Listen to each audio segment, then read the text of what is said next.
It's the first day at a school for ability users, and Kang Hyeon is already bored as hell. Then, right after the very first class, a burly, overtrained bully approaches him and offers to shake his hand. Our guy knows it's a trap, but he shakes it anyway. Then the cocky bully starts squeezing his hand with all his might. At first he's sure he's got our guy, but then he's shocked to realize that Kang Hyeon is holding on with ease. Then Kang Hyeon starts squeezing the bully's hand back, and now the musclehead starts to panic, unable to understand how someone who invested all his points in strength could possibly be losing. The whole class is in shock at what's happening, while the musclehead just starts turning red as the muscles and veins in his arm reach their limit. Then his entire arm simply explodes into a bloody mess. Blood splatters everywhere, and even our guy is shocked by the outcome, not to mention his classmates, who barely have time to call an ambulance. It all starts a couple of months earlier when Kang Hyeon first enters the dungeon and encounters a massive goblin that immediately kills him in the most brutal way possible and drags him off to its lair. But then he suddenly wakes up at home, in his own bed, without a single scratch on him. Instead of freaking out, he immediately starts training, working out and practicing sword skills using YouTube videos. Then, without hesitation, he heads straight back into the dungeon, only to die again, and once again, he wakes up at home. So what the hell is going on? Kang Hyeon has a unique ability, one that only he possesses in this world. Every time he dies in the dungeon, he resurrects back in his bed at home. For anyone else, death in the dungeon is permanent, game over. But for him, it's just another attempt, so he can level up his stats non-stop without worrying about dying. And this whole madness only started a few days ago, back when he was just an unemployed loser living with his sister. Our MC, Kang Hyeon, gets chewed out by his little sister for being a lazy bum. He's currently drunker than a sailor at the pub, and tells his sister that he can't just go back to their parents' house because at this age, he shouldn't be depending on their parents. But that just makes her even more angry, because that means he thinks it's all right to be depending on his little sister. Tomorrow is New Year's Day, and she orders him to get out there and try to find some part-time work which Hyeon nervously agrees to just so that she can let him sneak to his room. She doesn't have to tell him anything more, because Kang Hyeon himself knows that he is pathetic. The most he has accomplished after moving to Seoul was a short internship at a big company. Tomorrow he's going to need to look into some cheap jobs just to get his sister off his back so he can start making money. The light coming from his computer, illuminating the dark room, reminds him that he left the house without turning off his game. It really would be great if reality were like a game. Maybe things wouldn't be so horrible for him. As his eyes close and sleep takes him away, his last thoughts are of the amazing life he could be living if he truly lived in a video game. Meanwhile, the Earth detects a connection to the Haken dimension, and automatic defense systems activate. As Hyeon sleeps soundly, the defense system temporarily rejects the connection with the Haken dimension, and the event triggers the start of the tutorial on Earth. Hyun snaps awake and jolts to sit up. All he can see are words in front of his eyes, and it's a countdown timer of some sort, showing the time remaining until connection with the Haken dimension is complete. Our protagonist doesn't even have the time to process what that could mean before it changes to a message welcoming him to the tutorial. The tutorial will have a total of 8 levels, and death in these levels doesn't affect reality. However, you cannot give up midway through a level, and if you fail, there's no retry. Upon completion, he will then receive a reward along with awakening his abilities in the real world. Hyeon takes a moment to absorb everything that's going on in front of him right now, and he comes to the only possible conclusion. This has to be a dream that only a hardcore NEET game addict can get, and it's most likely a sign that he needs to touch some grass as soon as possible.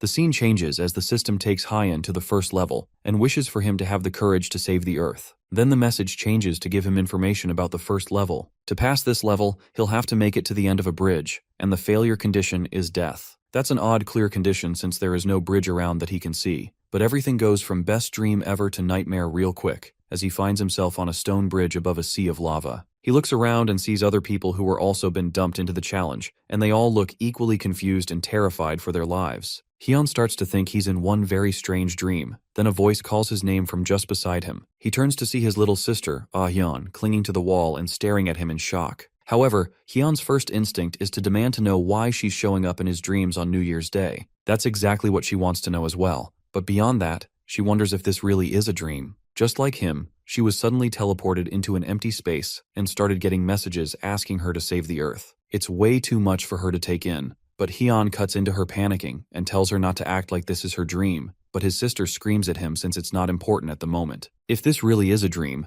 then there's no way their conversation could sound so natural. Hyeon is still in denial about it. After all, one clear difference between dreams and reality is that you can't feel pain in dreams. So if this really is real life, then he should be able to feel pain. But anyway, our protagonist takes the first step, announcing that he's leaving. The system already mentioned before that they need to reach the end of the bridge, so they can't stay there and keep chatting. He's not surprised that she doesn't remember, since in his head, he still thinks that she's just an NPC in his dream. Ah-hyun asks him what he plans to do if he falls, but he doesn't care about that because he believes he'll just wake up. At least, that's what he thought, until someone falls right between them, straight into the lava pool below. They both watch as his body touches the hot lava below them. The body melts immediately as soon as it makes contact, and the screams of pain coming from below them suddenly makes this feel even less like a dream. After witnessing that brief nightmare, Hyun starts to think things through. After hearing such realistic screaming, Hyun is terrified, but he still tries to deceive himself into thinking that he won't feel anything. Since her brother isn't reliable, Ah-hyun decides to crawl since it's a lot less risky than walking. Our MC watches as his sister slowly crawls ahead of him, and he continues to deny the fact he's scared. Despite that, the two of them make their way over the scalding hot magma pool, and it's been several hours at this point since they started their slow crawl over the bridge. Ah-hyun calls out to her brother and asks if he has any guesses as to what might be going on.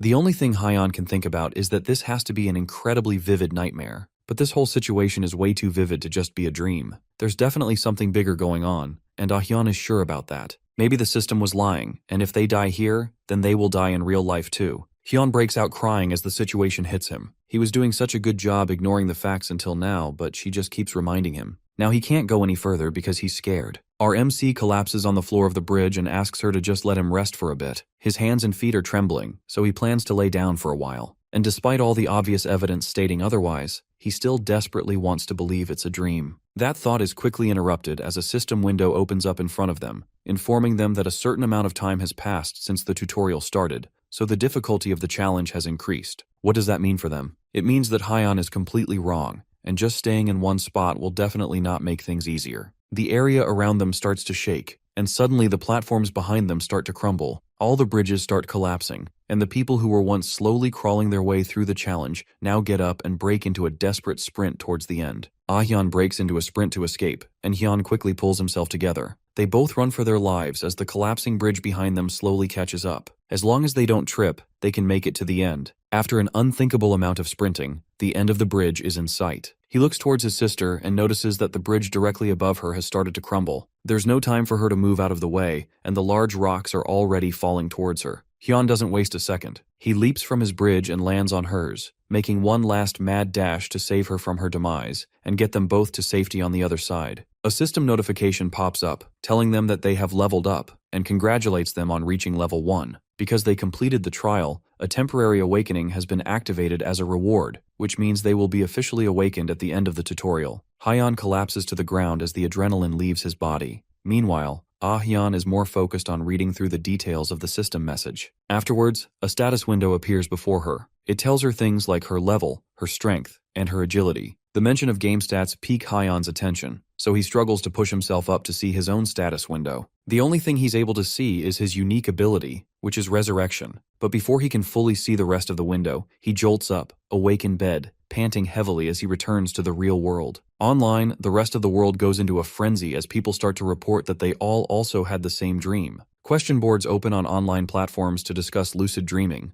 and people make posts and update their stories with talks of how their entire family had the same dream. News starts to go all over the world, and people are even taking the opportunity to share their experiences from their dreams and try to start crypto scams. The world goes into a panic, and all the while, the time until the Haken dimension connects continues to count down slowly. The two siblings burst out of their rooms, searching for each other so they can talk about the realistic dream they both shared, where they both nearly died. As they both eat breakfast, Ah-hyun looks through her social media feed, and everyone is talking about the end of the world, as well as various other things that are related to the dreams. From information on the internet, it looks like the entire world had the same dream on the same night, and just like what the status window said, everyone who died in the dream woke up unharmed. With all these things happening, Ah-hyun wonders if it's really alright for them to be eating breakfast so peacefully. But there's nothing they can do at the end of the day, so the best thing to do for now is to just eat and think about the complicated things later. The streets are pure chaos as people make a mad dash to get supplies and prepare for an apocalypse. They fight each other and steal to try and stockpile their own supplies, while the more religious population try to use this as a chance to encourage people to repent since judgment has come. Ah-hyun smartly decides that it's better for her to not go to work for the day. Instead, it's better for them to stay inside and discuss things relating to what they heard and saw in the dreams. Since he didn't get a chance to look at the status window after saving his sister, Hyun asks her what it said on hers. She uses a check time command to summon her status window so she can check it for herself. The window says that they have 4 years, 354 days, and 17 hours before the connection with the Haken dimension is completed. Even though everything's a mess, Jan believes that things will calm down pretty soon. For now though, it's better for them to just stay at home and not get too involved with the chaos outside. Aside from the confusion in the morning, nothing else of note occurred for the rest of the day. By evening, most of the citizens had returned to their usual routines, and South Korea had quieted down again in a single day. Just like that, the first day ended, and everyone went to sleep peacefully. Just like before, as soon as Hyun manages to sleep off, he's taken to a new dimension, and a status window is shoved in his face, welcoming him to the tutorial. The window offers to give him an explanation on how to use the basic interface, but there's no need for that, and he goes straight to see the status window. Finally, he gets to see his stats, and they are all pretty average, just as expected. He's just level 1 and he has 1 innate ability, but other than that, there's nothing that really stands out as impressive in his stats. There's one stat that catches his attention, and it's called the magic power stat. A stat like that implies that he will be able to use magic eventually. He's not sure if that's a good thing or not, but his attention finally goes to his innate ability, resurrection. It's an ability that allows him to resurrect 24 hours after death, until the world escapes its current crisis. Then he will be able to return from death as many times as possible. He will respawn at a chosen location, but in the event that he doesn't choose a location before dying, then he will resurrect at the last place he slept. Of course, it's not just a free skill, and anytime he dies, his level will decrease by 1. His ability stats will also temporarily decrease by 50% for 24 hours. All those resurrection penalties don't apply during the tutorial, however, making it an overpowered skill for beginners. Hyun praises his luck since a skill like that almost guarantees that he won't end up being a useless extra during the apocalypse. Now that he has gotten a look at his stats and his skills, it's time for him to enter Stage 2. Whether his stats are high or low, he can just fix them by leveling up.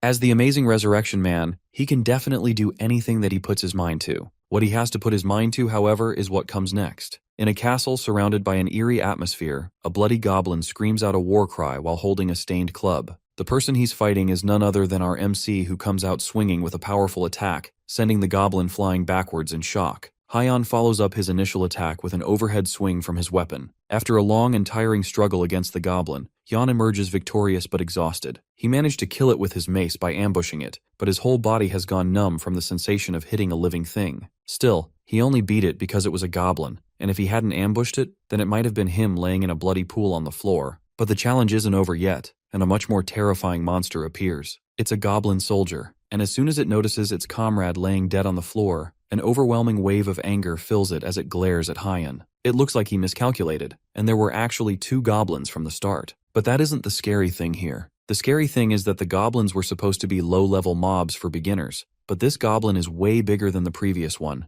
and the sword it's carrying is over a meter long. If he gets hit with that, then it won't end with just a small injury. The goblin growls at Hyun before swinging its blade to kill. Our MC just barely manages to block with his mace, but the impact of the collision is enough to send him flying to the ground. He doesn't even realize when the tears start flowing as the goblin continues to mercilessly attack him with his long sword. Hyun never worked out and only stayed home all day. On top of that, the mace he got in the tutorial isn't that long. There's no way it stands a chance against a meter-long sword. After the completely one-sided battle, Hyun is left near death, but the goblin isn't done yet. It drags his bloody body through the grounds of the castle, leaving blood streaks across the ground as they go. Our protagonist can do nothing but desperately beg for someone to save him from this dream-turned-nightmare. As the goblin used his body to draw a trail across the ground, the steadily approaching fear of death started coldly tightening around his neck. In the few hours before his life finally ended, he was forced to endure the savage torture of 4 goblins. By the time morning comes, Ah-hyun is woken up by the panicked screams of her brother in the other room. She angrily runs to his room and demands to know why he's messing around so early in the morning. Her anger is cut short when she sees the frail frame of her older brother having a nervous breakdown on his bed. She manages to get him to come out of his room for some breakfast, and that's where he tells her what he went through in the tutorial. Apparently, he died from extreme blood loss as the goblins relentlessly tortured him. Despite his trauma, she's relieved that he's at least fine enough to crack jokes as they talk. That means that they don't need to go to the hospital to get checked out. The same can't be said for others, who are also going through the tutorial as well. According to the internet, for the past 2 days, psychiatrist visits have jumped up by a lot, and it looks like there are a lot of people who have also gone through something similar to what he went through. Hyun thinks about it for a moment, but decides that his case isn't bad enough for him to need to visit a psychiatrist anyways. Despite all the chaos that's going on in the world, there's also some good news. It looks like if a person dies, then the tutorial ends for them. All the people that died in Stage 1 didn't dream of Stage 2, which means that he won't have to go through that torture again. Hyun is glad to hear that, because it means that he will be able to sleep peacefully tonight. At least that's what's supposed to have happened, but as the bright purple status screen flashes in his face, welcoming him to the tutorial and leading him to stage 2, he realizes that being the main character is a lot harder than he thought it would be. All he did was take a nap, and now he has been trapped here for several hours, afraid to go ahead and wanting to die. But even if he dies, stage 2 is just going to end up repeating itself over and over again. Since he doesn't have any other choice, he walks up to the door that leads to stage 2, and he's presented with 2 weapons to choose from. The weapon he picked last time was the mace, and he chose it because he thought it would be powerful and easy to use. However, since he's scared of getting close to the monsters, he instead decides to use a crossbow. He also grabs a spear, which he thinks should be better compared to the shorter range weapon like the sword. With his 2 weapons in hand, he sets off to tackle stage 2 yet again. Instead of charging in for a surprise attack like he did last time,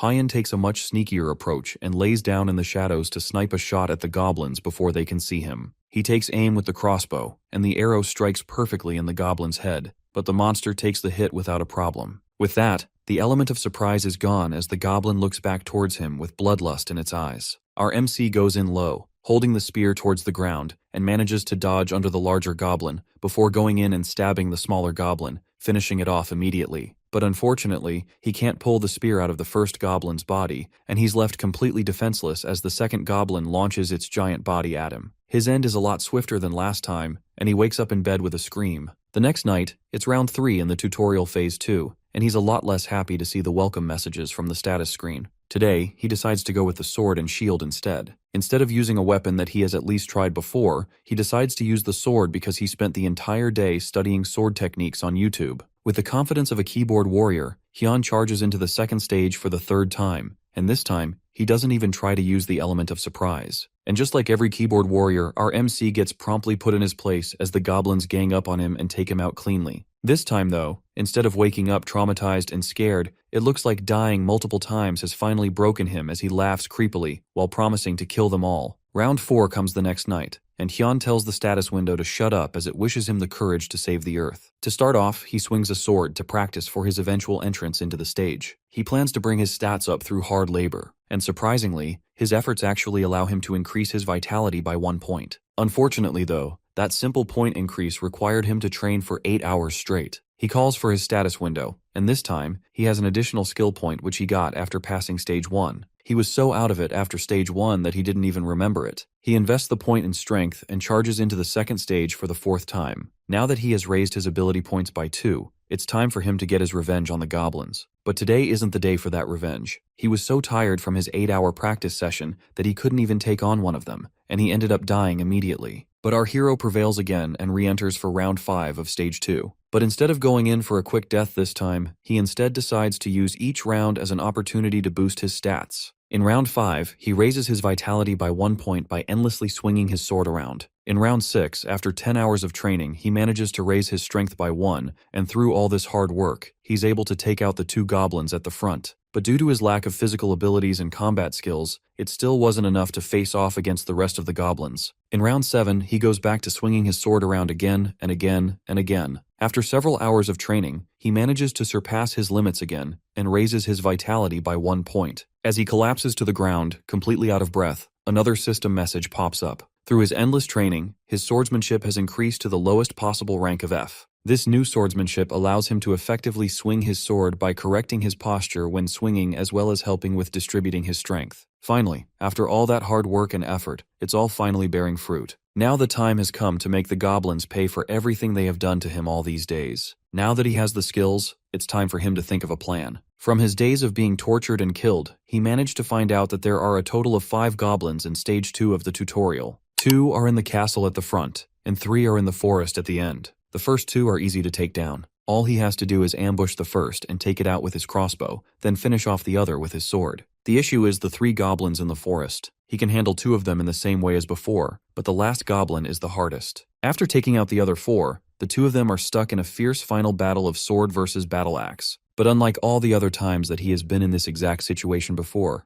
things are different now. He can actually see the attack's path now, and his body is reacting before he even thinks. This must be the effect of the lowest rank of sword mastery. However, the problem is that he has already exhausted his vitality fighting the other 4 goblins. He may have a bit of an advantage, but it's not enough to win him the battle just yet. The difference in vitality is too great, and after a few more attacks, the goblin manages to knock Hyan's sword out of his hand. Then it goes in for the kill, swinging its sword up for the final hit to Hyan's head. But instead of being scared, Hyan smirks as he cleanly dodges the attack. Thankfully, instead of aiming to kill Hyan immediately, the goblin aims to knock him down and then save its strength for the final blow. Because of that, the monster's attack pattern is just way too obvious. Hyan is able to quickly turn on his heel and kick dust straight into the goblin's face, momentarily blinding it. It screams in pain and tries to clear the dust out of its face, but Hyan is several times faster, taking the opportunity to grab a loose rock and smash it straight into the goblin's shins. It continues to yell and scream, now blindly swinging its axe around hoping to take down Hyan. RMC moves out of the way of the careless attacks and comes up behind it right as the goblin barely manages to open its eyes. Then he comes rushing in with the rock and smashes it right into its face, pushing it backwards with the force of the attack. Hyan stands victorious over the dead goblin as it falls to the ground. With that, the system pops up and congratulates him for clearing Stage 2. As a reward, he receives 5 additional stats as his clear reward, as well as the option to choose any weapon of his liking to keep.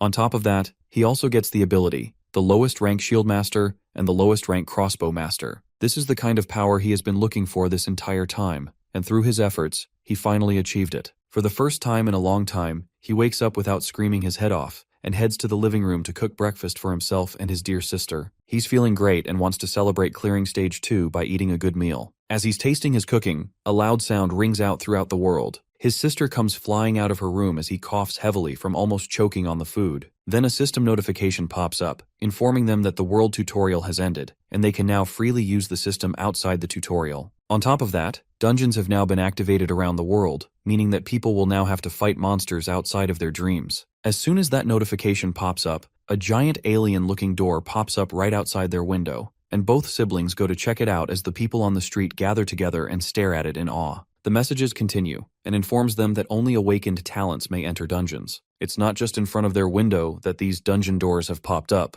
The doors appear in every country of the world, and it comes with one more message. If the dungeons are not cleared within a set time, then the dungeon gate will open, and the monsters within will flood into the world. Meanwhile, the time until the complete connection with the Haken dimension continues to tick down. As soon as the dungeon doors activated, the world fell into greater chaos than the first day. The siblings opted against joining the world in the mayhem, and instead, they work together to search for any information on the dungeon that they can get from the internet. From what they can see, it doesn't look like the tutorial is completely over. It says that people who recently celebrated their birthdays are also participating in the tutorial from the beginning, and they need to be at least 16 years of age to start the tutorial. There's also a whole lot of fuss going on about the dungeons online, and those who pass the tutorial are starting to get the title of talents. They are being urged to hurry up and clear the dungeons before the gates fall. The most important thing that all talents can use is their status windows. Hyan triumphantly tries to summon his own status window to check it out, but nothing happens. Instead, a notification popped up that since his tutorial is still ongoing, he can't use his status window yet. The tutorial has a total of 8 stages, and although he repeated stage 2 7 times, everyone else must have already finished the tutorial. He asks his sister if there is any information out there about stage 3,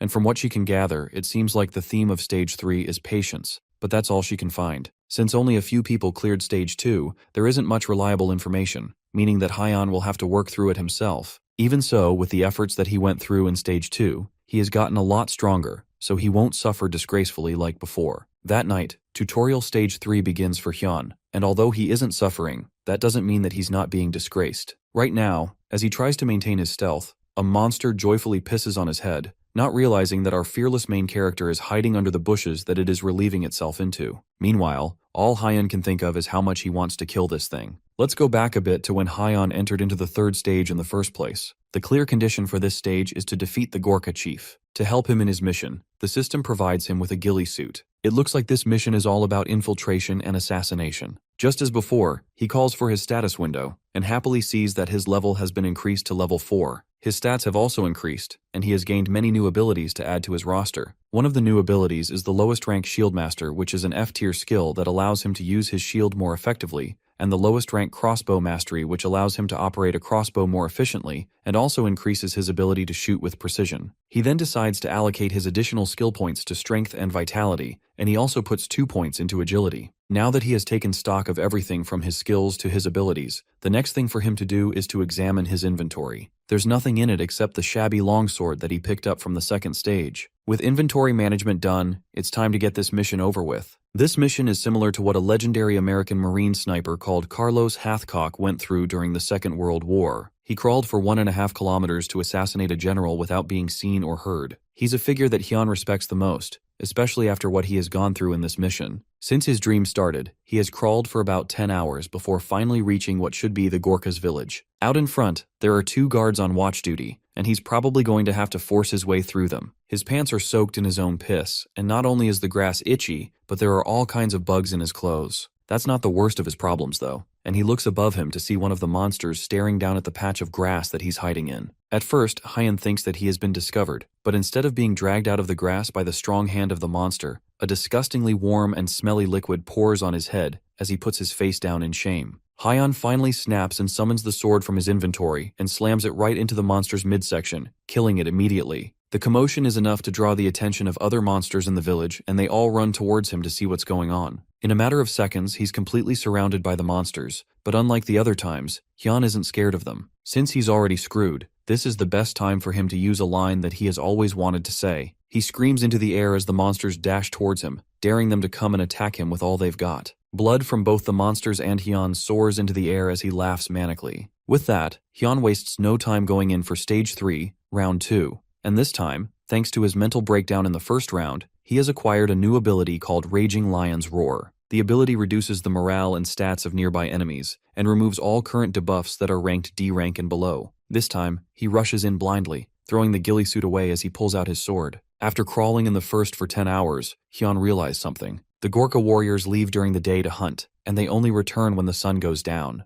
In short, the camp is weakest during the day, and they only leave a few skeleton crew behind to guard the place. Thanks to that, he is able to make quick work of all the guards around, and he charges straight towards the central hut where the Gorkha chief. As he slides in through the hut's entrance, he sees the Gorkha chief confidently resting on his throne while 2 mages stand guard beside him. Without a word, the Gorkha chief points at our MC and orders them to attack, and the mages immediately cast a spell that immobilizes him and roots him to the spot. Right as it looks like all hope is lost, he remembers the skill from earlier and decides to try out his luck. He sucks in a deep breath and then lets out a mighty roar, removing the debuff and causing the chief and the mages to stagger backwards in shock. Then, without giving them a chance to regroup, Hyun rushes in with his sword, aiming straight for the chief. With one quick swing of his blade, Hyun effortlessly clears Stage 3 and receives the intermediate rank body regeneration ability as a clear reward. He also managed to clear Stage 3 in the shortest time possible and set a new record. With that, he receives the temporary title of Impatient One as an additional reward.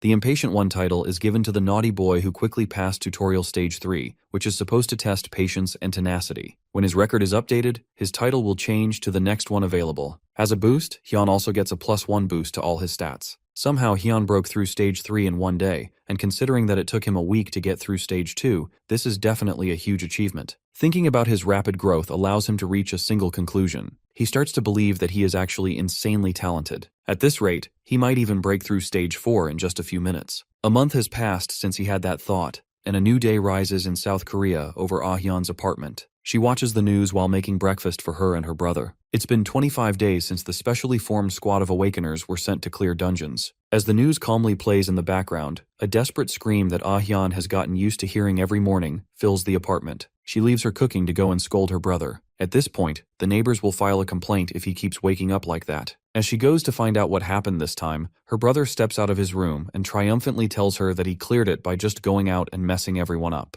She's about to congratulate him, but her words die in her throat as she bears witness to the absolute unit that her brother has become. She nervously asks him if something happened during this last dungeon run, because his face has become scary. Now that he's out, she asks him what the content of Stage 4 was. To put it simply, it was a group project that is meant to test their leadership skills. He had to find a way to remove the dungeon core, then a portal leading outside would automatically be created, allowing him to escape. His party members were like NPCs who fit into the setting, and they all just argued on whether they should keep going or retreat, and they didn't have enough rations to keep going and brute force the dungeon. A couple of them rejected the idea very strongly, and ultimately they decided to leave the dungeon with Hyun leading. At first it was pretty cool carrying the entire team, and the mission should have gone along perfectly well, so Ah Hyun can't understand what happened that made him take a month to finish the stage. The problem started that same night after they spent the day clearing the dungeon. He sent a group of them to go on night watch, but they disobeyed him. When he caught them trying to run away, they ambushed him and killed him. Every attempt after that ended the same way, and he would always end up with similar people, meaning that similar situations would keep repeating. Hyung had to think on how to get out of the loop, and in his endless wisdom, he came to the conclusion that there is only one way to solve all his issues. He just needed to beat them all into submission and take down anyone who got in his way before he started clearing it. In the final round of Stage 4, Hyun spawned in to see his party members are all arguing on whether they should press forward or retreat. Before they even get a chance to argue with him, he immediately yells for all of them to shut up, quieting the room down immediately. One of the party members tries to ask him what in the world he thinks he is doing, but they are immediately met with a sword to the throat before they can say anything. Hyun gives them one chance. They will all follow his words from now on, and anyone that refuses or talks back will die. The same party member tries to argue, but Hyun immediately feeds him a well-deserved knuckle sandwich, followed up by several face restructuring punches. By the time he's done, the once rowdy party member's face has been reduced to fine, fleshy paste. It's safe to say that he got his message across, and he asks the other members of the party if anyone else has any objections to him leading the way. They just need to follow him because he already knows the way. As they set off to leave, he takes a quick look at his status window, which shows that he has grown severely since he finished the 3rd stage. He is now level 14 and most of his stats have doubled. On top of that, he has gained a few new skills, and some of his abilities have ranked up. As they go through the dungeon, any monster that tries to attack them meets a swift end from the overpowered Hyun. Eventually, they make their way through the dungeon, and just like he promised, he manages to kill all the monsters while also properly guiding his teammates. They reach the core, and with one clean hit, he breaks the supports of the core and successfully clears Stage 4. Just like the other stages, he receives several new items and abilities like the E-rank Cleave skill and B-rank Ring of Strengthened Mind. Just looking at the results, his gains from Stage 4 weren't bad at all. He doesn't need to say anything about his rapidly growing stats, and he could farm the item drops from monsters as well. Among them, he still doesn't know what the mana stones he keeps getting from monsters are used for. They are most likely going to be useful though, so he decides to hold on to them for now. His new skills and items are also incredible, but his biggest gain is that he has gotten pretty strong in real life as well. After a brief warm-up workout of 300 one-handed push-ups, he can tell that just bare body exercises won't cut it anymore. To improve his strength, he'll have to go to a gym, but that's something for him to worry about later. Behind him, his phone rings with a message. He picks it up and sees an emergency alert from the Ministry of Public Safety and Security, warning that a dungeon has opened nearby and advising all citizens to refrain from leaving their homes. Outside on the streets, monsters roam free, killing anyone they come across and breaking everything. Hyun rushes to his balcony to check what's going on outside, and just like the report warned, the streets are filled with goblins. His mind immediately goes to Hyun, who decided to go to work in the morning. There's no time to waste as he sprints out of the apartment, already trying to figure out what he can use as a weapon. The only thing that he can find that might be useful is a basic, dirty kitchen knife in the sink. It's better than nothing, and he takes it and rushes out of the apartment, onto the monster-filled streets of the city. As soon as he gets out into the street, he yells out to call all the monsters to him. Unfortunately, his lion roar skill still can't be used outside, and he's just going to rely on his physical abilities for one to take care of this. Luckily for him though, his yell was loud enough to get most of their attention. The goblins charge at him, and he continues to taunt them, calling them Stage 2 small fry that he has already taken out before. For some reason, he can tell how strong they are just from the way they move. He stabs his knife straight through the head of the first goblin that gets close to him, and as the monster dies, he pulls the knife out of the goblin's body and prepares to take on the rest. Elsewhere, a group of office workers desperately barricade themselves inside their building. As they cower in fear and wait for the inevitable, they can hear loud banging sounds coming from outside the door as something or someone wrecks the place and monsters scream out. Hyun is among these office workers, and she looks down at her phone, which shows the last text conversation she had with her brother. He was desperately asking her if she's still at work, and she started bombarding him with questions asking if he's planning to come to her office, but he didn't respond. Now, as another set of monsters scream out behind the barricaded doors, the sounds of pounding reach the office where she and her co-workers are hiding. Eventually, the barricade breaks down, and a muscular foot walks into the office. It's Hyun, and he didn't mean to break the door down, but accidents happen when you're stronger than a battle ox. The other workers start murmuring to themselves, and wonder if this psychopath is really Hyun's older brother, while the little sister just blushes in embarrassment. Meanwhile, one of the older office workers angrily asks Hyun why he would destroy their barricade. Now the monsters outside will easily be able to get into the office. They don't need to worry too much though, since he has already taken care of any monster that would have tried to get into the office. Later on, after clearing the goblins out from the whole building, Hyun returns to Hyun's office where she bandages him up and cleans his wounds. Ever since he got his makeover and became buff, he's been acting really tough and letting himself get hit without a care for his safety. In the tutorial, he mostly relied on his insane regeneration skill, so he can tank attacks without a care in the world, but since he can't use his skills in the real world yet, his usual fighting style means that he's going to come back with a lot of injuries. If he can't use skills in the real world, that also means that he can't use his resurrection ability, so if he dies then there's no coming back. Still, even though he's definitely pushing himself, Ahyan can't deny that the way he's charging through the danger is kinda cool. Everyone else seems to think the same thing, and one of Ahyan's seniors was making a fuss trying to get a chance to be introduced to our MC. That night, they all go to sleep in the rundown office building, and as usual, Ahyan is taken to the tutorial level. This is stage 5, and for this level, he needs to prove that he has the wisdom to overcome any difficulty. As the level loads, he's suddenly surrounded by a group of people who are chatting idly with each other. Except instead of being surrounded by a bunch of meddling warriors who can't agree with each other, he's instead surrounded by a group of beautiful women. The clear condition needs him to defeat the succubus, which is a nightmare demon that disguises itself as a human. Hyan is familiar with succubi and knows them as dream demons that suck energy out of men. They usually look like gorgeous women, which should have made it easy to sniff them out, but the issue is that all the women here are ridiculously gorgeous. As he's trying to figure out who might be the succubus out of all of them, one of them approaches him and asks for his opinion on who he thinks the succubus might be. As she talks, he can't even keep his eyes on her, and he looks away while scratching the back of his head. But his attention is brought back to her when a notification window pops up in front of his face. It informs him that his ring of strengthened mind is resisting the seduction attempt from the woman in front of him. It looks like he lucked out and found the succubus right away thanks to his B-rank item. As night falls, the group gather their tents around the campfire while Ahyan sits in front of it, thinking about what he has been through ever since the tutorial started. In Stage 1, it was a circus of hellfire, and in Stage 2, it was a week-long desperate battle with goblins. Stage 3 gave him a golden shower after hours of crawling through dirt and bugs, and Stage 4 was a month-long deadly group project. All those times had him rolling around like a dog, but now he finally has an opportunity to get an easy win. But just because he has found out their identity doesn't mean that he's done yet. The notification window clearly said that he would become a target if he found out her identity. He's not entirely sure how this is going to go, but he knows that a succubus is at least decently strong, especially if she can transform into a human. Instead of acting rashly, he needs to win over the other NPCs, and since the men might already be under her spell, he'll have to approach the girls first. For now, the best thing he can do is sleep on it and figure out what he will do tomorrow. As he wakes up, instead of the open forest sky that he expected to see, what is above him instead is an unfamiliar ceiling. He wakes up with a shout as he realizes that he's back in Ahyan's company. The other office workers approach him as they see he's awake, and they were just about to wake him up anyways. The army has arrived, which means that they are about to be saved. Meanwhile, Ahyan is fuming at the fact that he woke up in the real world. The succubus most likely realized that he had figured out who she was and she killed him in his sleep. Outside, groups of military jeeps speed through the city streets with armed professionals shooting down any monsters on sight. The other office workers celebrate the army's arrival and the fact that the monsters are no match for military-grade guns,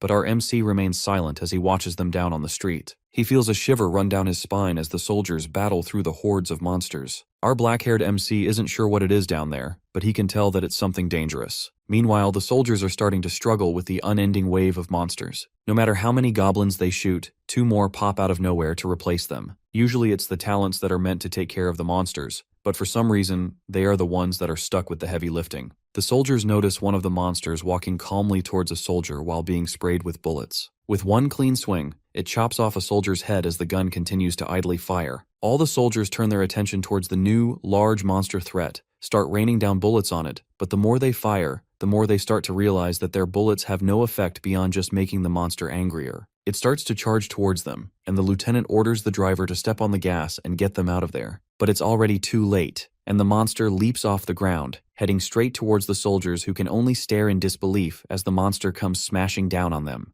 The car can't take the added weight and it swerves, causing a domino effect as one car hits another, resulting in a massive pile-up. Ahyan watches the whole thing as the goblin starts to pick off the surviving soldiers, while the rest of the office workers slowly start to panic. Then suddenly, the goblin stops moving before glaring up towards the office building, making direct eye contact with Ahyan. The few remaining soldiers start to pick themselves up as the signaler frantically tries to call for reinforcements. They don't have any time to catch their breaths as the goblin from before climbs on top of one of the destroyed convoy jeeps and glares down hungrily at them. One of the men desperately asks the signaler where their reinforcements are, and he replies that they are sending a civilian talented. As they wait for backup, the soldiers don't want to go down without a fight, and one of them points his weapon at the goblin right as he leaps in for the final attack. but the weapon is jammed at the worst possible time. As the monster comes in to land the finishing blow, the soldier accepts his fate and doesn't even try to dodge. But then someone comes rushing in with a slab of concrete and tosses it straight at the goblin. The piece of rock slams into the goblin's face, sending it flying into the streets behind them. The soldier stares out in shock as Hyan comes jumping over the side of the jeep to check in on them. He tries to cheer them up while checking on their wounds, but the PTSD of almost dying to a monster makes him mistake Hyan's ugly mug as another monster even scarier than the goblin,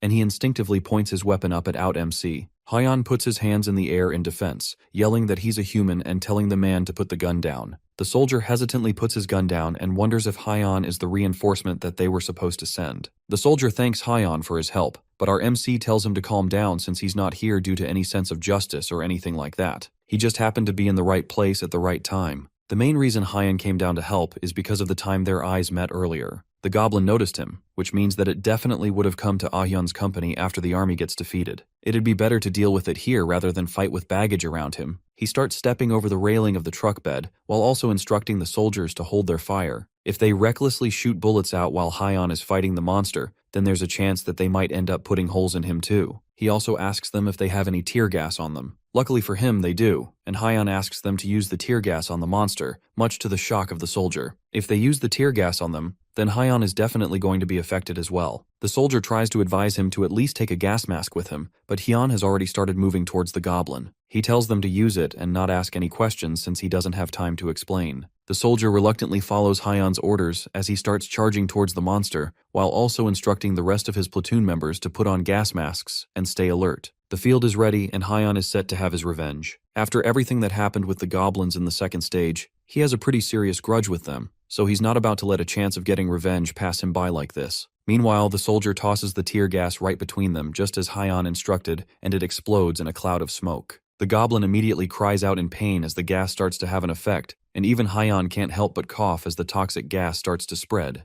With the gas starting to really take an effect on the hobgoblin, it swings its axe around wildly, hoping to stop anything from getting close. Hyan pushes forward with tears streaming out of his eyes from the tear gas and rushes to take on the monster while it's distracted. The hobgoblin has skin that is strong enough to deflect bullets, so pain like this from the tear gas must be pretty new to it. Hyan, on the other hand, whose entire fighting style revolves around tanking hits while hitting harder, is more than used to any sort of pain, so this is nothing for him. He takes one large swing at the goblin, successfully slapping its axe out of its hands, and then follows it up with several deadly swings. But even with all of that, the monster still doesn't go down. He continues to attack, pushing through the pain to damage the hobgoblin, all while the other soldiers watch them fight from the side. They are amazed at the power of a talented as they watch him push back a monster that a rain of bullets couldn't damage. Suddenly, someone comes up from behind and asks to know what exactly is happening. This newcomer is the talented that was supposed to be sent by the army initially, and as far as he's been told, no other reinforcements were supposed to be sent in but him.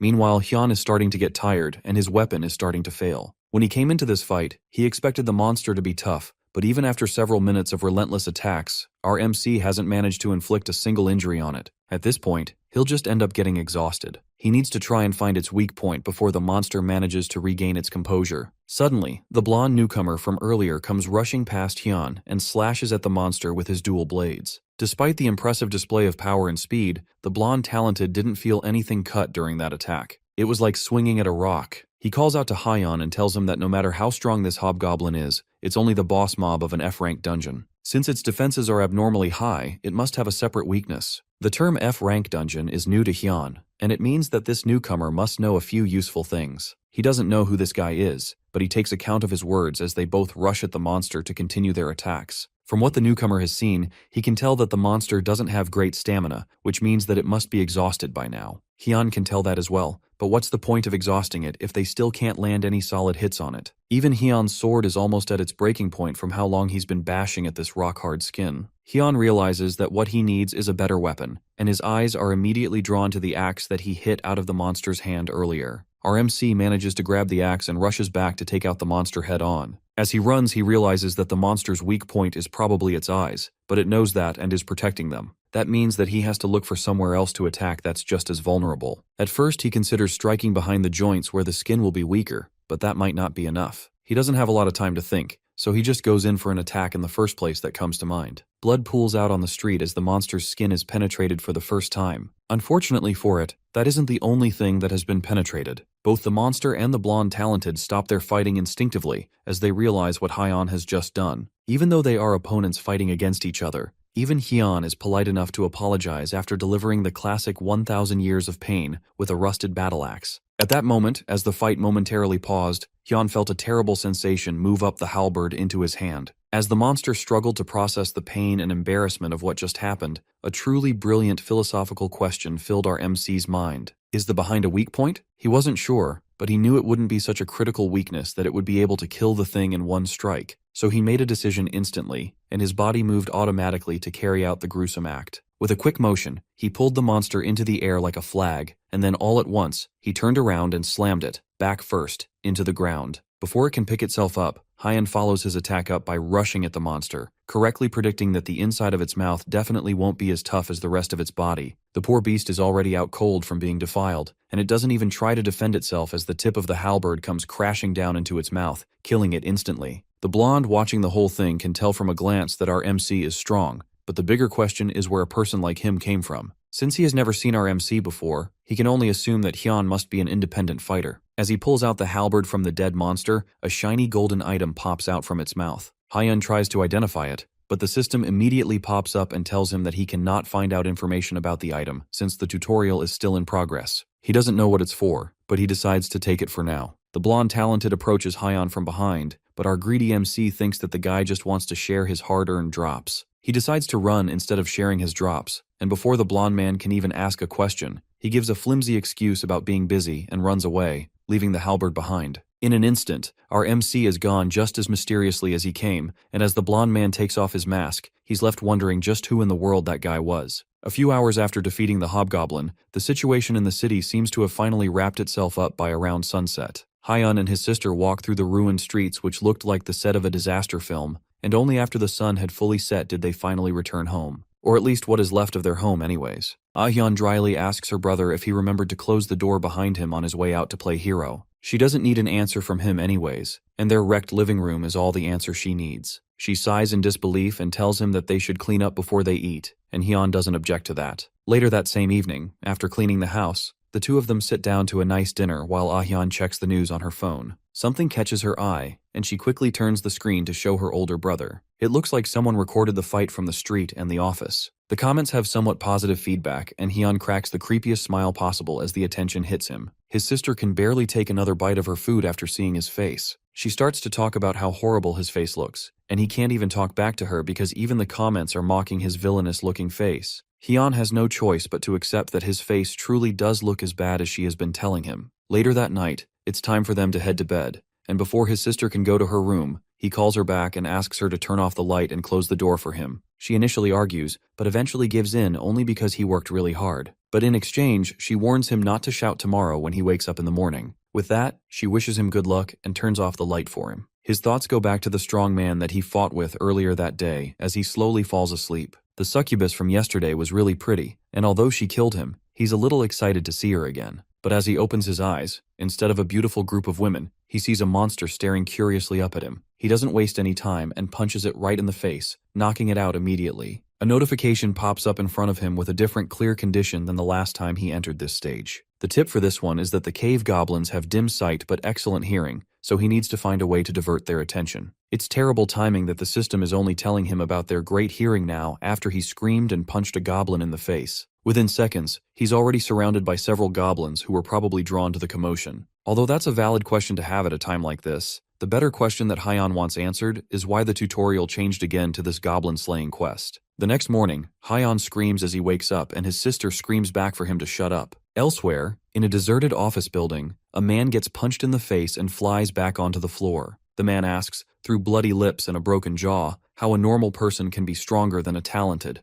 but his questions are left unanswered as the man stomps on his head, quieting him down immediately. The man snarkily tells the talented that nothing has changed. It doesn't matter if he has awakened and gotten a little stronger if at the end of the day he doesn't know how to fight. Now that he's done beating up this group of nobodies, the man licks his lips as he realizes that there are some interesting talented out there for him to fight. Back with Hyon, he enters stage 5 for the third time, and once again, the tutorial's conditions change. This time, the clear condition is to defeat the doppelganger, which is a monster that eats humans by hiding in crowds. The failure condition is death, and his tip is that holy knights and mages can use a special ability once a day. This one is more similar to the first round, except instead of a succubus, he's looking for a doppelganger. He sucks in a deep breath and uses his lion's roar skill to call everyone's attention to him. They all come towards him to hear what he has to say as Hyun clears his throat and announces that everyone that moves from now on is a culprit. Of course, while doing that, he forgot something important. In a game of Mafia, the one with the biggest mouth is the one that dies first. Now that he thinks about it, he has never won a game of Mafia before, and as such, he never saw this ending coming as he woke up startled the next morning. Hyun tries not to think about it and decides that for now, he just needs to eat something. And just like that, the struggle to pass stage 5 would carry on for an embarrassingly long time. He would end up making the same mistake for over a month with absolutely no progress at all. One day, in a fit of insanity and desperation, he decides to change up his look, leaving his room dressed in a suit and dorky-looking glasses. His sister comes back from work and nearly dies of shock from seeing her brother dressed in such a weird getup. She just got off work, and now she has to be forced to witness such a horrible sight. Hyun, meanwhile, is trying to become smarter in hopes of clearing stage 5, and he wants to start off with his looks. Right now, it's the 53rd day that he has died in the 5th stage. He has to try and do something different, or else he's going to be stuck there forever. The only hint they gave him was that he should use wisdom to pass, but the clear condition is different every time. That night, once again, he returns to stage 5, and as usual, things have changed. The condition is to completely clear an F-rank dungeon's Terrence's incubator. The failure condition is death, and the tip is that the spitting tarmac guarding the incubator is level 20, so he has to find its weak spot to defeat it. After walking through the cave dungeon for a while, he finally sees the spitting tarmac that the game was warning him about. Clearing a dungeon is the perfect condition for him since he doesn't have to use his brain. He rushes towards the monster, preparing to fight it head-on, but it defends itself by spitting out venom from its mouth. The venom quickly coats his hand, turning it a deep purple as it starts to spread to the rest of his body. Before it can get too far, he chops off the infected hand without a moment's hesitation, and even the spider is shocked by how daring he is. Then, he continues his mad dash towards the spider, sliding under it before it can shoot out another poison shot. The notification window pops up right in front of him, reminding him that he needs to find the spider's weakness, and he cops the monster in half right through the notification window. Just like that, the monster drops dead before it can even do anything against him, and it's all thanks to the fact that he ultimately decided to jump in headfirst. He doesn't have to worry about finding its weak spot or its weakness. The system finally congratulates him on clearing stage 5, right as his severed hand regrows, and as a clear reward, he receives a B-rank ability called Titan Strength. His new ability, Titan Strength, allows him to strengthen his muscles using mana, and it in turn increases his strength by 12 for 10 minutes. The next day, in a school somewhere in Korea, some students look through the internet for information about the tutorial and their awakening. One particular student is especially distressed because it's his 18th birthday, which means that he has started facing the tutorial. There are no good tips for any stage after stage 5. They say that you are in the 1% of talented if you manage to get past stage 4, but those that did also definitely hid some good information somewhere for themselves. Eventually, the student finds some good information from an anonymous poster. Apparently, they cleared stage 7, and they are about to go for stage 8. However, after reading through the tips for the next few stages, it's hard to believe that it's actually real. The first tip is for stage 4, which has a theme of leadership. It advises them to make all the party members surrender with their strength. Stage 5 is wisdom, and they advise to use their muscles as the greatest source of wisdom by growing strength. Stage 6 is about being cold-blooded, so one should destroy everyone from enemies to allies. Stage 7 is dedication, where one must focus on destroying their enemies. All the advice sounds horrible, and the kids write it off as just a troll. Even the rest of the comments on the post are mocking the poster for making such a pointless guide, and they all write it off as just a troll post. The original poster, our very own MC Hyun, yells at the phone as he realizes how ungrateful people are despite his excellent advice. His sister passes by and mocks him for giving useless advice. Our MC smirks and tells her to just wait and see what happens. Once he clears stage 8, then he will be the 3rd tutorial graduate in the nation. When that happens, then he will be on the same rank as Guildmaster Han Seon of Dangan Guild, or President Choi Dongwoo from Allegiance of Skill. Despite his confidence, there's no way he can compare himself to even being close to the geniuses who cleared the dungeon in one go, when it's taken him over 4 months to get to this point. He nervously tells her to shut up and reminds her that he cleared stage 6 and 7 in one go too. With that, the sun sets and night falls, and it's time for the final stage. As he goes to sleep, the system congratulates him on completing stage 7 and asks if he would like to enter stage 8. His reward for stage 6 was a B-rank weapon called Biljin's Longsword. It's described as a longsword of Bilgain, the mercenary who spread his name for over 30 years on the battlefield. His Stage 7 reward is Ronald's armor, which is the armor that the knight-errant, Ronald of Aldous Kingdom, wore throughout his life. The armor has a self-restoration ability, which means that it can repair damaged areas on its own. With all these buffs and equipment, Hyon is finally ready to clear Stage 8 and start using the system and his inventory in real life. He will also be able to check the item that he got from the hobgoblin. That night, Hyon sleeps and enters Stage 8 at last. The notification window for the stage appears, and it asks him what his principle is. Hyon takes a moment to think it over, but no answer immediately comes to his mind. Not long after, the world around him begins to shatter, and eventually the ground breaks apart, causing him to fall below the world into a space of nothingness. His screams become weaker and weaker until eventually he falls completely into the void. And then, he opens his eyes to find himself in what looks to be a completely normal city. Crowds of people walk around him, and one person walks straight up to him and then passes through him like he doesn't exist. It looks like he's formless right now, meaning that no one can see him, and he can't interact with the world. He wonders if this is Earth, but one look around him gives him his answer. It may look like Earth, but the people around him aren't human. They wear human clothes and seem to have a vaguely human society, but they are definitely different. But then he notices one guy, separate from the rest, that seems to be staring directly at him. The two of them make eye contact, but as Hyon stares back, he realizes the person isn't staring at him, they are staring directly behind him. And behind him, there's a raging sea of monsters pouring out from a large portal. The people around who were once moving calmly start to run for their lives, shouting out for help in their strange alien language. What he's seeing now is completely different from the dungeon break that he saw 2 months ago. This one quite literally looks like the end of the world. And that's when the system notification pops up in front of him, still counting down the time till the complete connection with the Haken dimension in less than 5 years. This is most likely what is going to happen to Earth in 5 years once the Haken dimension connects. The monsters around him are massive and completely unbeatable. One of the monsters that appears is so large that it covers the entire city with its shadow, and its hands are long enough to stretch across the entire city at once. The people continue to run for their lives as monsters kill them off one by one, but Hyon is stuck in place, staring at the giant hand as it falls down to the city. He doesn't even try to run as it comes down on him and eventually crushes him. But he doesn't die from the hit, and instead, he's teleported to another white room like nothing happened. Then a voice speaks to him, asking him what he thinks about what he just saw. Below him is some sort of formless being that glows with an angelic white light. Hyon approaches the figure, and he doesn't even need to ask who this is.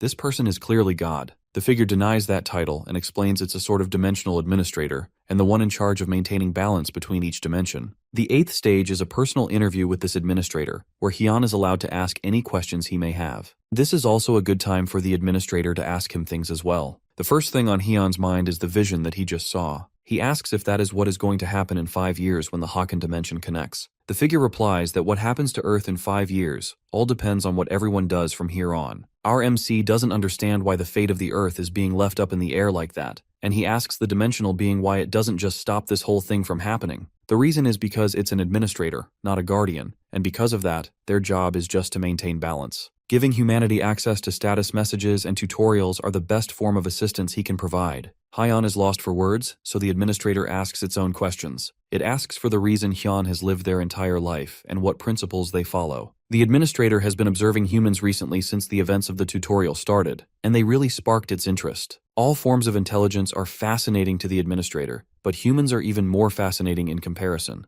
Our MC tells the administrator that they must not have observed enough if they are asking for something grand like a principle. No one lives their lives thinking about stuff like that, or at least, no one around Hyon does. Humans are just doing their best to survive since they just happen to have been born. At the end of the day, they just endure each day and try to make it to the next. The administrator changes their question and asks Hyon if there is something that he wishes to protect. He wants to protect his little sister and his parents. After dying a few times, Hyon has learnt his place in the world. Being a hero isn't for him. Even the administrator agrees that heroism is about innate talent, and from what they have seen, Hyon is closer to a dunce. But personally, the dimensional being is a fan of Hyon. If the administrator enjoyed watching Hyon suffer, then they must be some sort of sadist, which could mean that the future of Earth is doomed. Beyond that, however, Hyon realizes something else. He asks the administrator about Stage 5, which had a theme of wisdom and why it changes its subject every time. Suddenly, the bold and eccentric administrator goes silent before a notification screen pops up in front of his face, telling him that his time is up and he has successfully cleared Stage 8.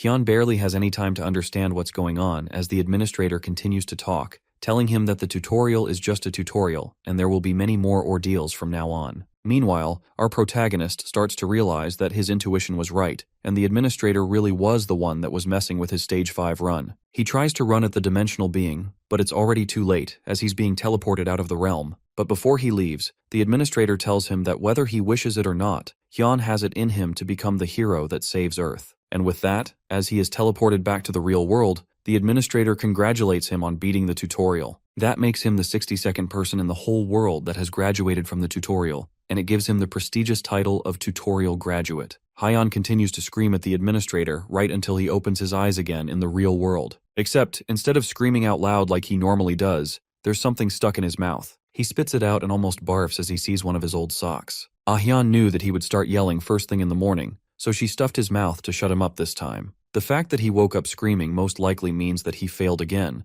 and she snarkily asks him how long he thinks it's going to take to beat the final stage. Hyun smirks and then summons his status window in front of her, proving that he has finally completed the tutorial. With that, he gives a hearty laugh and proudly proclaims that he's now a talent too. That's convenient for them since Hyun can now go out and make some money. To commemorate the special day, Hyun makes him a special breakfast, and after telling him about it, she leaves the room to go about her day. Later that day, Hyun sits on the couch, looking through his status window while his sister heads out to run some errands. The title he got from the 8th stage isn't that amazing, and all it does is give a +2 effect to all his stats, which can be useful, but it's ultimately not that impressive. On top of that, he also can't use more than one title at a time, and outside of the title that is currently active, the rest of the title will have their effects hindered by 50%. Naturally, he decides to use the tutorial graduate title, which when added with the Impatient 1 title gives him a 2.5 point boost to all his stats. Now the most important thing that he has been waiting for all this time. It's time for him to take a look at the item that dropped from the hobgoblin. A window pops up and informs him that the book is a skill book for the E rank skill, Magic Explosion, which discharges magic with explosive energy. Hyun is extremely happy to get a skill book of all things. He immediately learns the skill, and the book disappears in his hands. Now that he has looked into all the rewards, it's time for him to try applying for the Talented Education School. Elsewhere, a bright and cheerful-looking young woman walks through the city streets. This is Mi Young, a new civil servant that's heading for her first day at work at her first workplace at the Talented Education School. It's a place where awakeners who have just finished the tutorial go to obtain certifications. After 4 months, Korea was one of the first countries to set systems up to manage the emerging talented. As for Mi Young, she's just proud to be working in such a prestigious position.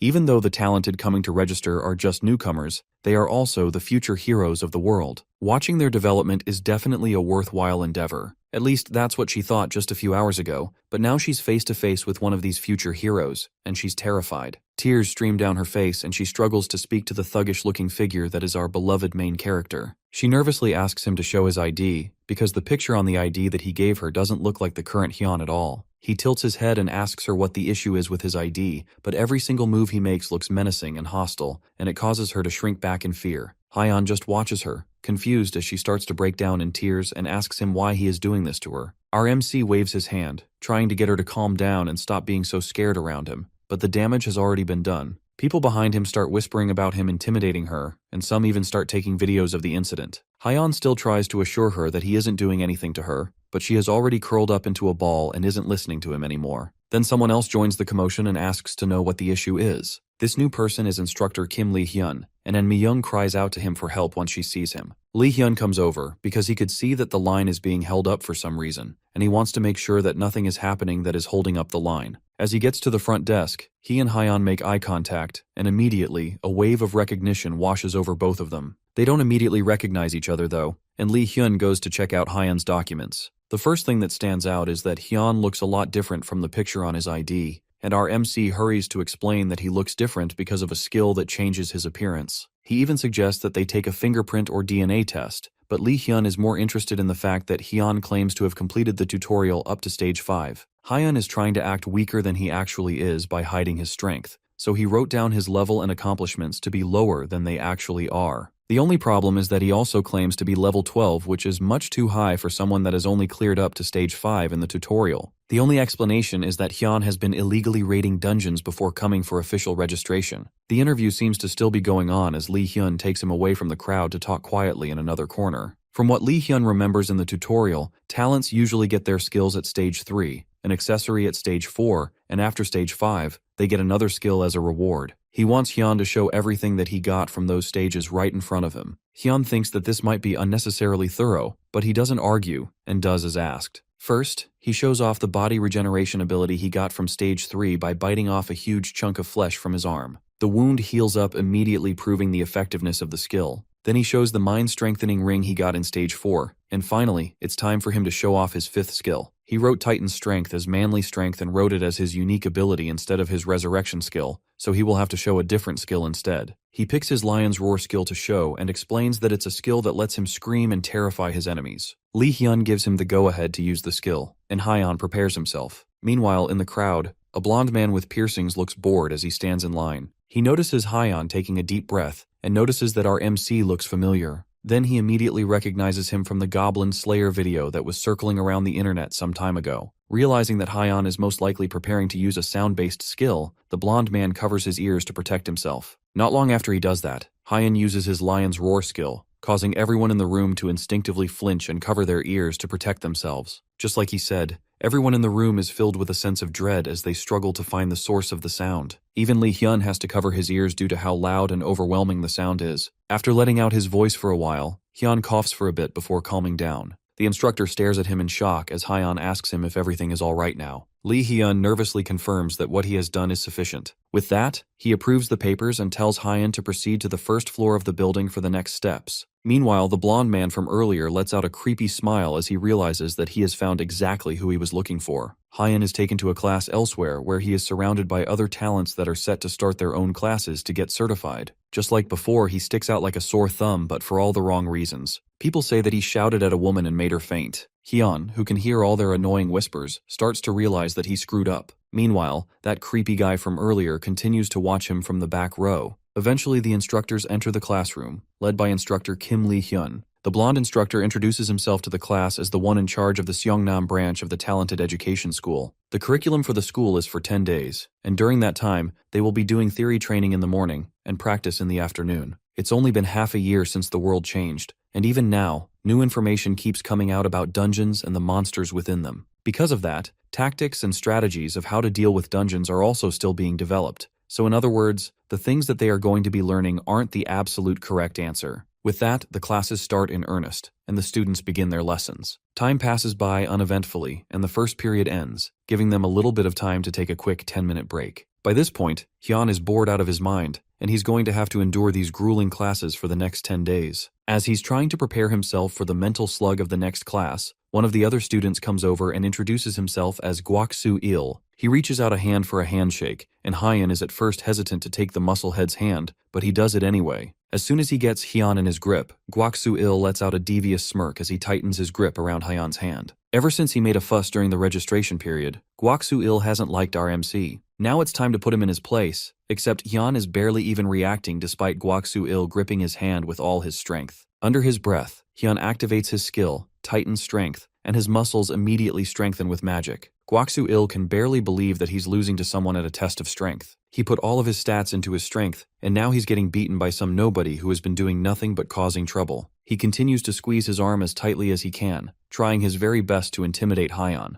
But eventually, the strain is too much for his body, and his entire arm bursts. As the blood splatters everywhere, the two men barely even react to it, and the rest of the class is left horrified. The only person who looks happy in this situation is the blonde creep who has been watching Hyun this entire time. Later that day, an ambulance pulls out of the school's courtyard, carrying the musclehead from earlier. Meanwhile, Hyun is in the instructor's office, trying desperately to defend himself from the accusation that he was the one that caused what happened to that man on purpose. He tries to explain that the musclehead approached him first and wanted a handshake, then suddenly, his arm swelled up and exploded on its own. That kind of excuse is really hard for instructor Lee Hyun to believe, but whether or not he believes it, that's the only truth that Hyun has. If it wasn't for his unique ability, extreme strength, which increases his strength, then Hyun could have been the one to get badly hurt. He even tells Lee Hyun to go and check the CCTV footage if it's so hard for him to believe. Lee Hyun's attention is shifted to something else though, since he remembers Hyun saying that his unique ability was called manly strength, but now he's saying it's extreme strength. Hyun nervously plays it off and corrects that it's indeed called manly strength, but there's even more inconsistencies with Hyun's story that he finds it harder and harder to play off. The blonde gives the man a long, hard stare, but ultimately sighs in annoyance. With nothing else to say, he tells Hyun to return to his classroom for now. Hyun goes back to his seat and sighs in exhaustion. It's just the first day, and he has already been caught in multiple unnecessary controversies. Meanwhile, another student slides into the seat beside him and politely introduces himself. It's the blonde man from earlier, and he calmly asks Hyun if he can sit down there. Hyun tells the blonde kid to do whatever he wants, but he's cautious about the fact that he keeps getting approached by weirdos. The blonde man introduces himself as an Yu-sung and shakes Hyun's hand. He asks to call Hyun his brother, and reveals that he just recently turned 18 and came to the school after completing the tutorial. Yu-sung changes the topic and asks our MC how he did what he did earlier. From the younger kid's perspective, Hyun must have used some kind of skill to pop the musclehead's arm. From his enthusiasm about popping someone's arm to the creepy face he's making, Hyun can tell that something is definitely wrong with this guy as well. Our MC explains that he didn't do anything to that muscular guy, but their discussion is interrupted as Lee Hyun comes in to start the second period. Since the class was delayed, the instructor starts the next lesson immediately. Currently, dungeons are classified into two types.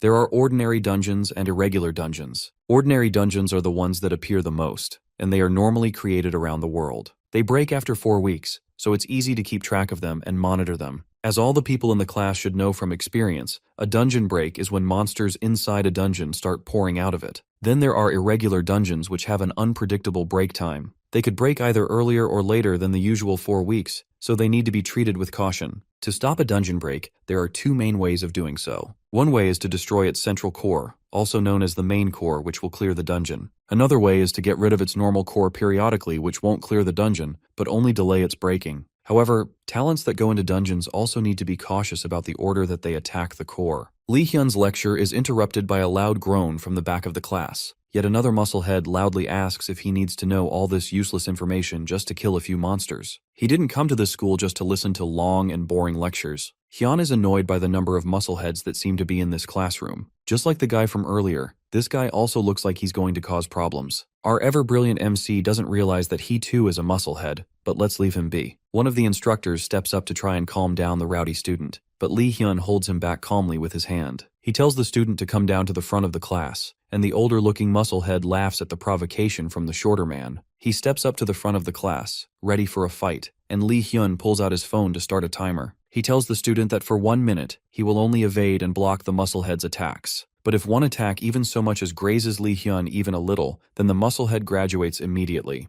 However, if the man fails to hit him within the time limit, then he will get expelled. Seeing the instructor acting so cocky only makes him even more enraged, and he prepares to launch himself at the blonde man. With one large jump, he closes the gap between them in an instant, swinging his sword in a wide arc that Lee Hyun easily dodges. The man gets even angrier and turns to launch another attack, but all he manages to hit is Lee Hyun's aftershadow. The man takes out his anger and swings towards the instructor, but no matter how powerful and fast his attacks are, he's just swinging aimlessly, and Lee Hyun is easily able to dodge everything without any problems. The musclehead throws in a heavy attack, which Lee Hyun easily dodges, and before he launches the final blow, he gives the man one last lesson, telling him that a powerful swing is not always a good move, because his movements will inevitably become exaggerated. With that, Lee Hyun launches his first counterattack since the spar started, kicking the man's weapon into the air and lodging it in the ceiling and causing him to fall to the ground. Then he shows the man his phone, confirming that 1 minute has passed, meaning that he failed. Hyun once saw a video of a professional boxer avoiding an ordinary person's punches just by weaving. But for him to do that against an awakened,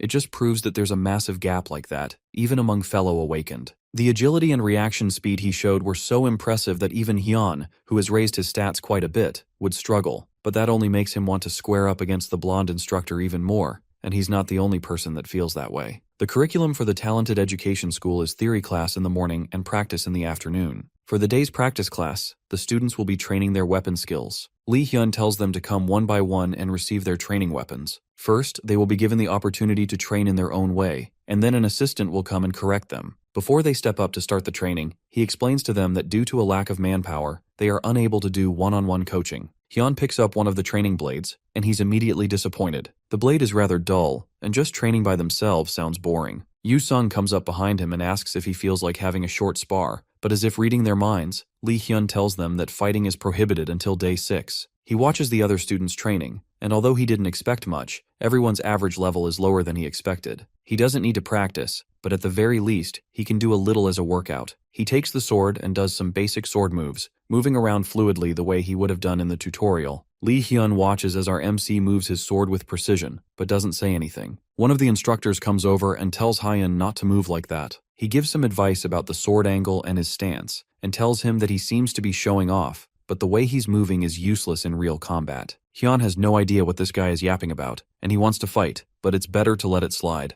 As they are talking, Lee Hyun comes over and gets everyone's attention. Once everyone's focus is directed at him, he tells the class that Hyun and the instructor that was just correcting him will give a quick fighting demonstration. Lee Hyun tells the assistant instructor to fight Hyun in the way he just advised him to, while our MC will continue to fight as usual, and the both of them will aim for each other's swords. The two step up to fight each other, and Hyun is beyond excited as Lee Hyun begins a countdown to start. Their swords clash, and immediately, the difference in their strength is clear. With Hyun's technique that has been refined over countless deaths and revivals, he's able to completely overpower the instructor, pushing him down to the ground and causing his sword to land limply behind him. With this brief learning opportunity, Lee Hyun explains to the other students that the weapon skills that they are currently training are to prepare them for real combat, but it's also to train their body's ability to react to attacks immediately. Hyun doesn't understand a single thing about what just happened, but he's just happy that he's getting praised, and he got to fight an instructor. The teacher goes to help the fallen instructor back to his feet, and also apologize for putting him in that kind of situation. The other man doesn't take it too personally, and he's not offended by it. Lee Hyun still apologizes anyway, but tells him that the reason he did this is because he needed to confirm something. Over the next few days, things pretty much go the same way for Hyun.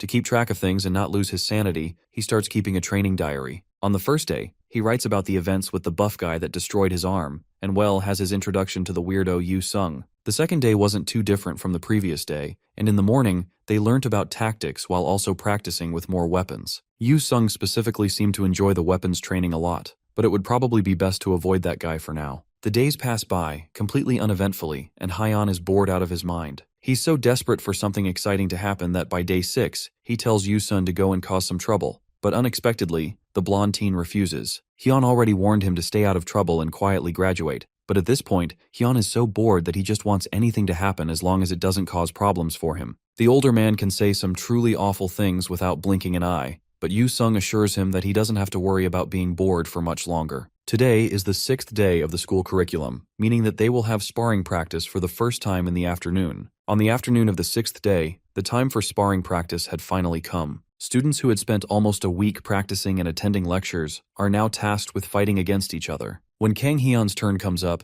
it's absolutely no surprise to anyone that he wins his match without any problems. After a short fight with his opponent, he returns to his seat beside Yu Sung, who congratulates him on an easy victory. But he tells the man that his opponent was just weak, and that's why he won so easily. He's not being humble either, because that's truly how he feels about the competition. Watching them fight is like watching children play, and overall, the skill level of the talents isn't that high at all. He doesn't know about certified talents, but regular people are probably very low level. They said that sparring practice will continue till the 8th day, so he will have to go through 2 more boring matches before the end. The 2 people on stage are nearing the end of their fight, but something seems to go wrong. One of the fighters seems to panic and forget how to block a direct attack with his sword. The crowd watches in anticipation as the man prepares himself to get his head chopped off, but he opens his eyes to see the sword hovering just short of his face. Lee Hyun got there just in time to stop a terrible accident from happening, and he declares the end of the match and announces the winner, all while maintaining his calm expression. Hyun knows that the instructor is skilled, but if he has to fight anyone, he would rather fight Lee Hyun after seeing the way he moves and fights. The next pair is called out, and Yu Sung stands up to take his turn. He smiles deviously, and it catches Hyun's attention for a moment, but he doesn't say anything. Yu Sung promising him earlier that something entertaining would definitely happen momentarily flashes in his mind, and he wonders if the psycho will end up causing trouble. Despite the fact that he just asked the weirdo not too long ago to go and cause some trouble, now that trouble is brewing, he can't help but be worried. At least an instructor is there, so nothing too bad can happen, right? On the stage, Yu Sung steps up to fight a lady who seems to be a mage. Lee Hyun explains that the lady will not be using her training weapons because she's a mage, so she will need to use her personal weapon to make up for the spatial disadvantage. Yu Sung doesn't have a problem with this, but the instructor notices something odd. He's using a mace instead of the sword that he usually used during the actual training sessions. There's no rule against using more than one weapon, so it's not like using a mace is prohibited, but the instructor still finds it rather strange. Regardless, the 2 talents take their positions, and instructor Lee Hyun starts a countdown for the fight to start.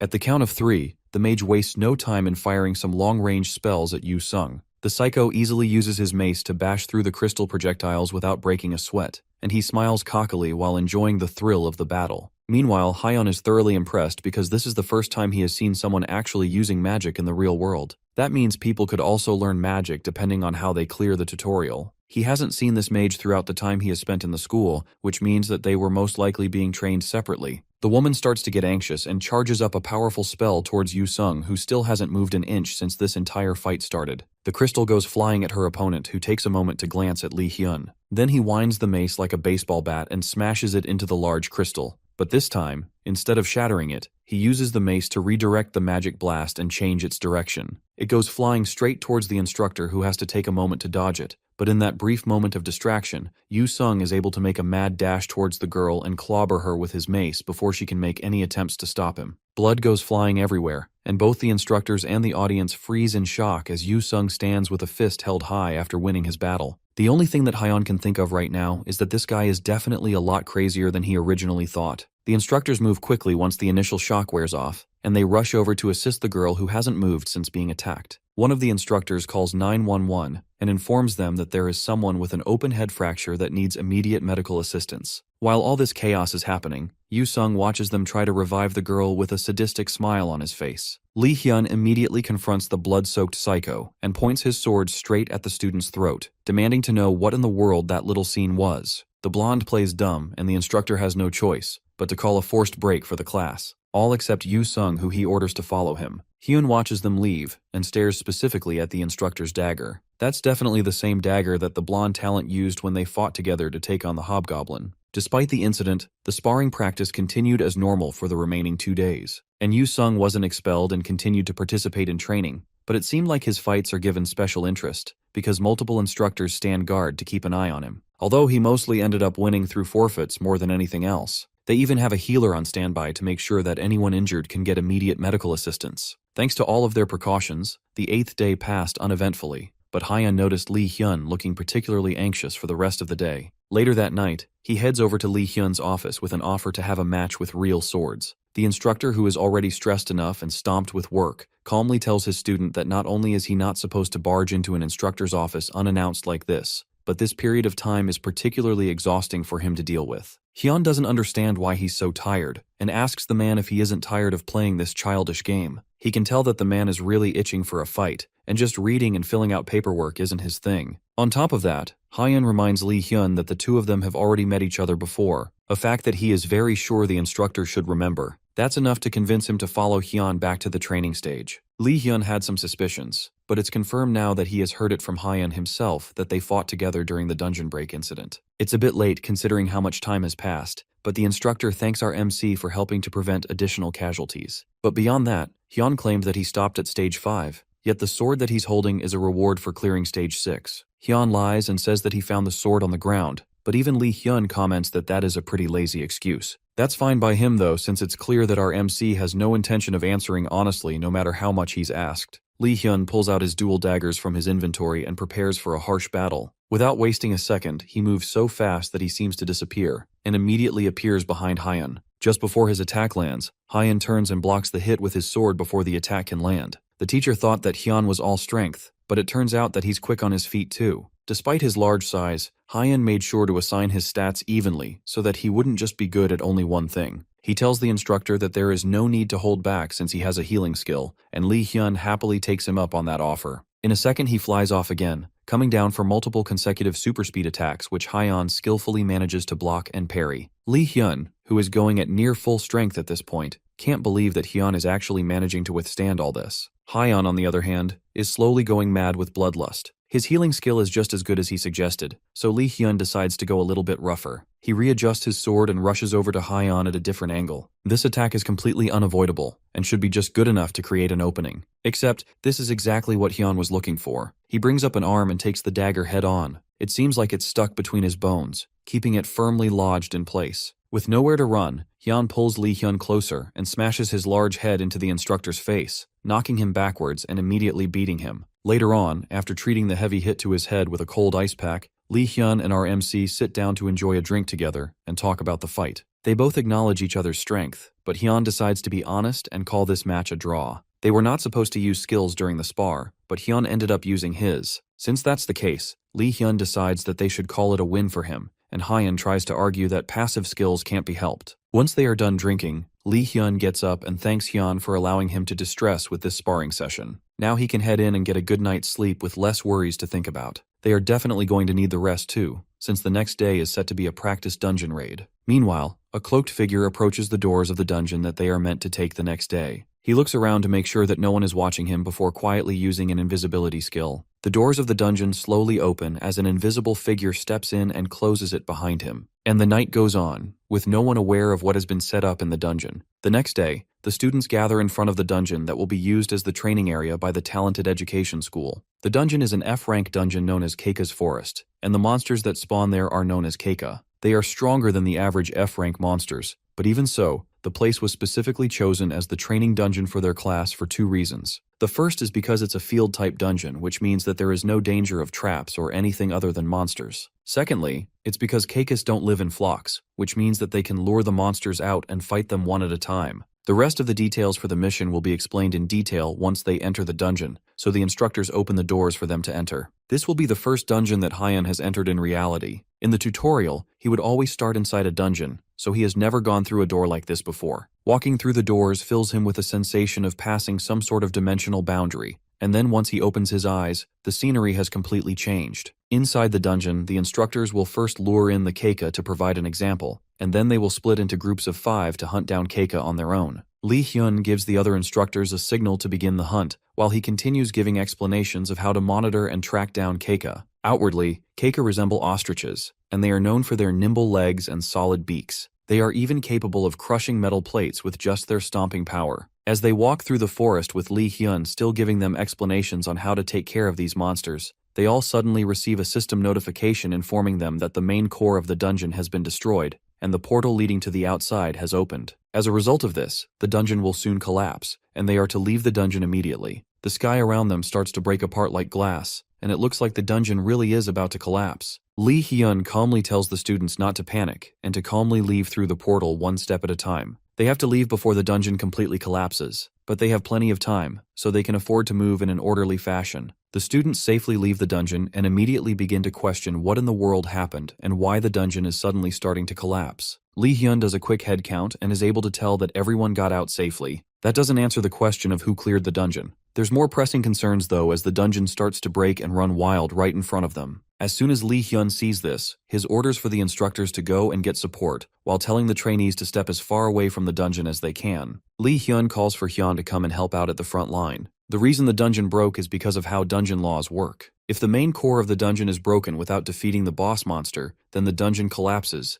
and the remaining monsters come flooding out of the portal. This is called a dungeon break, and it's something that was definitely taught in class. There's no time for them to joke around since the Keikas will soon start flooding out of the dungeon break. Lee Hyun plans to go and start directing the students, but he doesn't even have time to think up a proper plan before the first of the monsters start spilling out. With no time to explain anything else, Lee Hyun rushes off to go and take care of the students, leaving the fight with the Keikas to Hyun. The large horde of birds charge towards Hyun without a care, but he definitely doesn't have a problem with that. Behind him, someone excitedly comes rushing in, begging to join in on the fun. It's Yu Sung, and he comes in with his mace, swinging it at one of the birds that Hyun was just about to fight. As the bird crashes down to the ground, Yu Sung starts to laugh maniacally as he feels the sensation that he was looking for. Crushing the monsters with his mace is the best feeling he has ever felt. Hyun can't even hide his utter disgust at the raw cringe emanating from Yu Sung, and he really hates how crazy the guy is. But still, it's better to have a psycho on your side that can be kind of reliable. He rushes in to join the monster killing fun, and together, the two of them hold back the onslaught of monsters coming through the dungeon. Then he tells Yu Sung to cover his ears and activates his lion's roar, using the skill to decrease the opponent's stats and morale. Even in the back line, Lee Hyun can tell that all the monsters have suddenly gotten a bit weaker. That proves that Hyun's skill is an area of effect debuff skill. Thanks to the two of them holding off the front line,